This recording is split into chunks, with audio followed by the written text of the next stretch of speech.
ఇక వివరాలు చూస్తే దేశంలో హై అలర్ట్ ప్రకటించింది కేంద్ర హోంశాఖ. పశ్చిమ ఆసియాలో యుద్ధం చిచ్చు రేపుతోంది. అమెరికా, ఇజ్రాయెల్ జరిపిన దాడుల్లో Iran supreme leader Ali Khamenei మరణించారన్న వార్తలు ప్రపంచవ్యాప్తంగా పెను సంచలనం సృష్టిస్తున్నాయి. ఈ పరిణామాల ప్రభావం భారత్పై పడకుండా కేంద్ర ప్రభుత్వం అన్ని రాష్ట్రాలను అప్రమత్తం చేసింది. ముఖ్యంగా మతపరమైన అల్లర్లు జరిగే అవకాశం ఉందన్న నిఘా వర్గాల హెచ్చరికలతో గాలిలో యుద్ధ ప్రాతిపదికన భద్రతా చర్యలు చేపట్టారు. ఇరాన్ అనుకూల రాడికల్ బోధకులు ప్రార్థనా స్థలాల్లో లేదా బహిరంగ సభల్లో రెచ్చగొట్టే ప్రసంగాలు చేసే అవకాశం ఉందని, అటువంటి వారిపై నిశిత నిఘా ఉంచాలని ఆదేశించింది. మతపరమైన ప్రార్థనా స్థలాలు, సున్నితమైన ప్రాంతాల్లో అదనపు బలగాలను మోహరించాలని స్పష్టం చేసింది.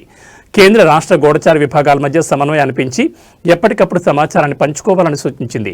యుద్ధ వాతావరణాన్ని సాగుగా చూపి శాంతి భద్రతలకు విఘాతం కలిగించే శక్తులపై ఉక్కుపాదం మోపాలని ఆదేశించింది. పశ్చిమాసియాలో జరుగుతున్న ఈ పరిణామాలు భారత్లోని కొన్ని వర్గాలు ఆవేశాలకు దారితీయొచ్చు. భావోద్వేగాలను రెచ్చగొట్టి మతపరమైన చిచ్చు పెట్టేందుకు దేశ వ్యతిరేక శక్తులు ప్రయత్నించే ప్రమాదం ఉంది. అందుకే ప్రతి ఒక్కరూ అప్రమత్తంగా ఉండాలి. కేంద్ర హోంశాఖ వర్గాలు మరోవైపు ఇరాన్లో చిక్కుపోయిన భారతీయులను, అలాగే దుబాయ్లో చిక్కున్న మంత్రి తుమ్మల నాగేశ్వరరావు వంటి వారిని స్వదేశానికి రప్పించేందుకు విదేశీ వ్యవహారాల శాఖ ప్రయత్నాలు చేస్తోంది.